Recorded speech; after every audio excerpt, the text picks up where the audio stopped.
සුබ දවසක් දරුවනේ. අද අපි කතා කරන්න යන්නේ හයිඩ්‍රජන් කාඩ් එක ගැන.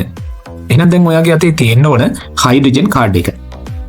හයිඩ්‍රජන් වල මූලික තොරතුරු තමයි ප්‍රෝටෝන එකක් තියෙනවා, පරමාණු ක්‍රමාංකය 1යි, ඉලෙක්ට්‍රෝන එකක් තියෙනවා, ඉලෙක්ට්‍රෝනික වින්‍යාසය H1, සංයෝජිතාවය 1යි. හයිඩ්‍රජන් පළවෙනි කාණ්ඩයේ පළවෙනි ආවර්තයේ තියෙන මූලද්‍රව්‍යයක්. ඊළඟට පවතින ඉලෙක්ට්‍රෝනය ඉවත් කර H ධනායනය සාදයි. හයිඩ්‍රජන්ට පුළුවන් එයාගේ තියෙන ඉලෙක්ට්‍රෝනය අයින් කරලා H ධනායන හදන්න. H ධනායන ජලීය ද්‍රාවණයක් තුල ගොඩක් තියෙනවා නම් ඒ ද්‍රාවණය ආම්ලික ද්‍රාවණයක් කියලා අපි කියනවා. ඊළඟට අයනීකරණ ශක්තිය හා විද්‍යුත් ඍණතාවය අඩු වගේකි. ඒකට හේතුව හයිඩ්‍රජන් ඉන්නේ පළවෙනි කාණ්ඩයේ. පළවෙනි කාණ්ඩයේ මූලද්‍රව්‍ය වල අයනීකරණ ශක්තියයි විද්‍යුත් ඍණතාවයයි අඩු වගයක් වෙනවා. හයිඩ්‍රජන් වලට සමස්ථානික තුනක් තියෙනවා. ඒ තමයි ප්‍රෝටියම්, ඩියුටීරියම්, ට්‍රිටියම් කියන සමස්ථානික. මේ සමස්ථානික තුනේ සම්මත නිරූපණ ටික ඊළඟට පෙන්නලා තියෙනවා. ප්‍රෝටියම් වල H11, ඩියුටීරියම් වල H12, ට්‍රිටියම් වල H13. මේ වගේ මේ පල්ලෙහින් පෙන්නලා තියෙන අගේ තමයි පරමාණුක ක්‍රමාංකය. ඉහළින් පෙන්නලා තියෙන්නේ ස්කන්ධ ක්‍රමාංකය. බලන්න මේ සමස්ථානික තුනම දිහා පරමාණුක ක්‍රමාංකය සමානයි. පරමාණුක ක්‍රමාංකය සමානයි නම් ඉලෙක්ට්‍රෝන ගණනයි ප්‍රෝටෝන ගණනයි සමානයි කියලා අපිට ගන්න පුළුවන්. සමස්ථානික වල වෙනස් වෙන්නේ නියුට්‍රෝන ගණනයි ස්කන්ධ ක්‍රමාංකයයි විතරයි. බලන්නකො මේ ස්කන්ධ ක්‍රමාංකය ප්‍රෝටියම් වල ස්කන්ධ ක්‍රමාංකය 1යි, ඩියුටීරියම් වල ස්කන්ධ ක්‍රමාංකය 2යි, ට්‍රිටියම් වල ස්කන්ධ ක්‍රමාංකය 3යි. ඒක අපි මේ අන්තිම තීරුවේ දක්වලා තියෙනවා. ඊළඟට නියුට්‍රෝන ගණන සොයාගන්නේ කොහොමද? ස්කන්ධ ක්‍රමාංකයෙන් පරමාණුක ක්‍රමාංකය අඩු කරලා. ඒ කියන්නේ උඩ තියෙන අගයෙන් පහළ තියෙන අගය අඩු කරලා. ප්‍රෝටියම් වල එකෙන් එකක් අඩු කරාම බිඳුවයි. මතක තියාගන්න නියුට්‍රෝන නැති එකම පරමාණුව තමයි ප්‍රෝටියම් කියලා කියන්නේ. ඊළඟට ඩියුටීරියම්. දෙකෙන් එකක් ගියාම එකයි. එහෙනම් නියුට්‍රෝන එකක් තියෙනවා. ඊළඟට ට්‍රිටියම්. තුනෙන් එකක් ගියාම දෙකයි. එහෙනම් නියුට්‍රෝන දෙකක් තියෙන්න ඕන. මෙතන පොඩි වැරද්දක් වෙලා තියෙනවා. මෙතන දෙකක් කියලා එන්න ඕන. බලන්න ඊළඟ කාරණය, සෝඩියම් හයිඩ්‍රයිඩ් වැනි අයනික සංයෝග සෑදිය හැකි නමුත් වැඩිපුරම සහ සංයුජ සංයෝග සාදයි. වැඩිපුරම හදන්නේ සහ සංයුජ සංයෝග.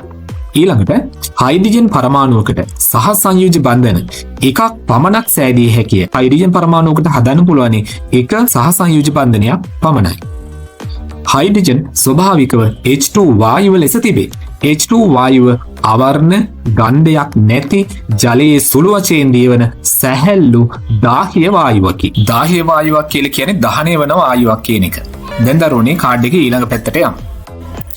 නවවෙනි කරුණ කියනවා හයිඩ්‍රජන් වායුව නිපදවාගත හැකි ප්‍රතික්‍රියා.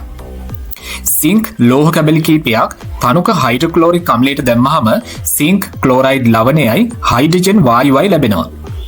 මැග්නීසියම් ලෝහ කැබලි කීපයක් තනුක සල්ෆියුරික් අම්ලයට දැම්මහම මැග්නීසියම් සල්ෆේට් ලවණයයි හයිඩ්‍රජන් වායුවයි ලැබෙනවා. දැන් අපි බලමු විද්‍යාගාරයේදී හයිඩ්‍රජන් වායු නිෂ්පාදනය කරගන්න ක්‍රමය ගැන. ජලයේ යටිකුරු විස්ථාපන ක්‍රමය මගින් හයිඩ්‍රජන් වායුව නිපදවීමට යොදා ගන්නා ඇටෝමක් පහත රූපයේ දැක්වේ. දරුවෝ මේ ඇටෝමේ මෙන්න මේ කොටසෙන් කරන්නේ හයිඩ්‍රජන් වායුව නිෂ්පාදනය කර ගැනීම.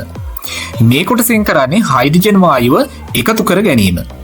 මේ සම්පූර්ණ ඇටෝම හදලා ඉවර වුණාට පස්සේ තමයි තනුක හයිඩ්‍රොක්ලෝරික් අම්ලය මෙන්න මේ තිසල් පුනීලිය හරහා මේ කේතු ප්ලාස්කුව තුලට ඇතුළු කරගන්නේ. දැන් සිංක් සහ තනුක හයිඩ්‍රොක්ලෝරික් අම්ලය ප්‍රතික්‍රියා කරලා හැදෙන හයිඩ්‍රජන් වායුව මේ තියෙන විසර්ජක නලය හරහා ගමන් කරලා වායු බුබුලු විදිහට ජලය තුලින් මේ වායු සරාවේ ඉහළ කෙළවරට ගමන් කරනවා. මේ ඉහළ කෙළවරේ හයිඩ්‍රජන් වායුව එකතු වෙනකොට ජලය පහළට එන්න පටන් ගන්නවා. ඉතින් මේ වායු එකතු කරන ක්‍රමයට අපි කියන්නේ ජලයේ යටිකුරු විස්ථාපන ක්‍රමය කියලා. බලන්න ඊළඟ කරුණ. වාතයේ යටිකුරු විස්ථාපනයේද හයිඩ්‍රජන් වායුව එකතු කරගත හැකිය. මොකක්ද මේ කියන්නේ? මේ තියෙන ජල ද්‍රෝණිකාවයි මේ තියෙන වායු සංග්‍රහණ මංචයයි ජලයයි සියල්ලම අපි ඉවත් කරනවා. ඒකලා හයිඩ්‍රජන් වායුව අරගෙන එන මෙන්න මේ විසර්ජක නලය කෙලින්ම මේ වායු සරාවට ඇතුළු කරනවා. දරුවෝ දන්නවා හයිඩ්‍රජන් වායුව කියන්නේ සැහැල්ලු වායුවක් කියලා. ඉතින් මේ පිට වෙන හයිඩ්‍රජන් වායුව වායු සරාවේ ඉහළ කෙළවරේ එකතු වෙනවා. එතකොට උඩ තියෙන සාමාන්‍ය වාතය පහළට එන්න පටන් ගන්නවා. මේකට කියන්නේ වාතයේ යටිකුරු විස්ථාපනයෙන් හයිඩ්‍රජන් වායුව එකතු කර ගැනීම කියලා. ඊළඟ කරුණේදී කතා කරන්නේ හයිඩ්‍රජන් වායුව හඳුනා ගැනීම ගැන. හයිඩ්‍රජන් වායුව සහිත නලයකට දැල්වෝ කීරක් ඇතුළු කළ විට පොප් හඬක් නගමින් දැල්ල සහ ගිනි අඟුර නිවී යයි. එයින් හයිඩ්‍රජන් වායුව හඳුනාගත හැකිය. ඊළඟට කතා කරන්නේ හයිඩ්‍රජන් වායුවේ භාවිත අවස්ථා ගැන. රොකට් ඉන්ධන ලෙස මාගරින් සෑදීමට, ඇමෝනියා වායුව සෑදීමට, කාබනික සංයෝග ඔක්සිහරණයට හයිඩ්‍රජන් වායුව යොදා ගන්නවා. දැන් දරුවන්ට මේ කාඩ් එකේ තියෙන කරුණු ගැන හොඳ අවබෝධයක් ඇති. මෙතෙන් සිට ඔබට පැය භාගයක කාලයක් ලැබෙනවා මේ කාඩ් එකේ තියෙන සියලුම කරුණු හොඳින් පාඩම් කරලා මතකයෙන් කියන්න පුළුවන් තරමට දැනුම දියුණු කරගන්න.